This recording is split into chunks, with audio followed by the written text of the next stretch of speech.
नमस्कार, मी Gauri Suryavanshi. S Marathi news मध्ये आपलं स्वागत. वळूयाच्या बातमीपत्राकडे.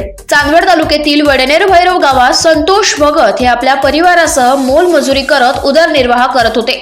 15 ऑगस्ट रोजी त्यांचा मुलगा अर्पित कुमार वय वर्ष 7 हा बेपत्ता असल्याची तक्रार त्यांनी वडनेर भैरव पोलीस स्टेशनला दाखल केली. घटनेची गांभीर्यता लक्षात घेऊन वडनेर भैरव पोलिसांनी तात्काळ वडनेर भैरव गावातील सर्व सीसीटीव्ही चेक करत माहिती घेत गावातील संशयित 20 वर्षीय किशोर बाळ्या उर्फ बाळू मोकणे यास अटक करून पोलीस खाक्या दाखवताच वडनेर भैरवच्या उत्तर बाजूस मोकळ्या जागेत झाडाझुडपात मृतदेह असण्याची माहिती दिली.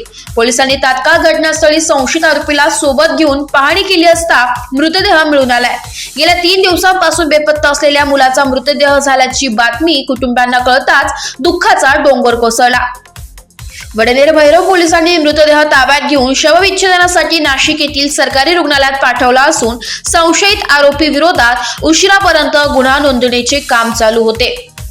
एस मराठी न्यूज साठी प्रतिनिधी धनंजय पाटील, चांदवड.